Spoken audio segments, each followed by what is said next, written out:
Chapitre 3. Secret sur table. 9h45. Le couloir semble plus long que d'habitude. Peut-être parce qu'Akira rumine, ou peut-être parce que les néons clignotent comme s'ils tentaient d'attirer son attention pour lui souffler « mauvaise idée ». Elle ignore tout le monde, traverse l'étage d'un pas rapide, presque sec, celui qui fait comprendre aux agents qu'ils doivent se pousser ou se faire rouler dessus. La salle de réunion se trouve au fond.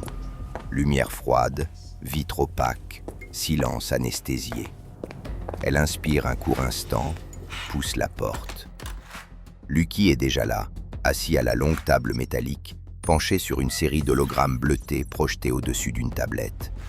Il relève la tête, l'air aussi vif qu'un chirurgien qui vient de disséquer un cadavre intéressant. « Enfin, je commençais à croire que tu étais planqué dans les archives. » dit-il, la voix posée mais teintée d'un humour sec.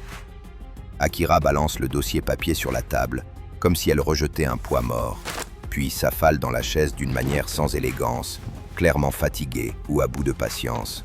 J'avais un chef à convaincre que je ne suis pas faite pour jouer au mécano. Spoiler, il en a eu rien à foutre. Lucky laisse filer un souffle amusé. Il tapote sur l'écran, puis fait pivoter un hologramme vers elle.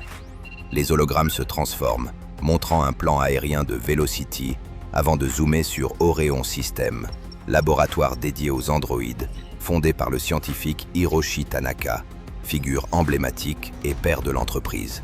« Alors, on entre dans le vif du sujet, » explique-t-il. L'affaire est classée prioritaire.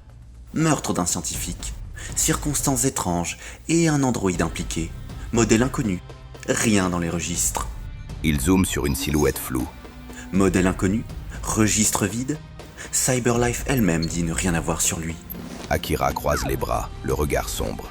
Génial, on enquête sur un robot fantôme. Plus ou moins, oui. Il fait glisser une autre série de données.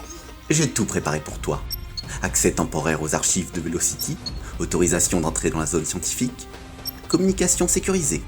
Si quoi que ce soit dérape, tu me pinges. Je répondrai alors plus vite qu'un défibrillateur en manque d'action. Elle s'approche de la table, regarde les données défiler. Et les deux agents de Cyberlife? Je suis censé faire équipe avec eux dès que je débarque là-bas? Lucky acquiesce. Oui, tu les rencontreras sur place. J'ai leur dossier. Enfin, pas par Cyberlife directement. Cyberlife a juste demandé une enquête pour clarifier certains points du meurtre. Les deux types que tu as rencontrés viennent de la brigade criminelle de Détroit. Akira soupire longuement, la tête rejetée en arrière. Magnifique. Une vie futuriste, un meurtre chelou, un androïde fantôme et deux zigotos de la criminelle de Détroit? J'aurais dû rester couché. Trop tard, Répond Lucky, en faisant glisser vers elle une petite mallette argentée. Tiens, voilà ton matériel, tes autorisations et un accès sécurisé. Rien d'explosif, promis. Elle pose la main sur la mallette comme si elle évaluait si elle doit la prendre ou l'envoyer voler. Lucky, si leurs robots me disent bonjour, je te jure que... Oui, je sais. Tu les démontes. On a tous compris. Souffle-t-il, amusé. Akira referme la mallette d'un geste sec. Bien, alors on y va. Akira, Elle se retourne. fais attention à toi.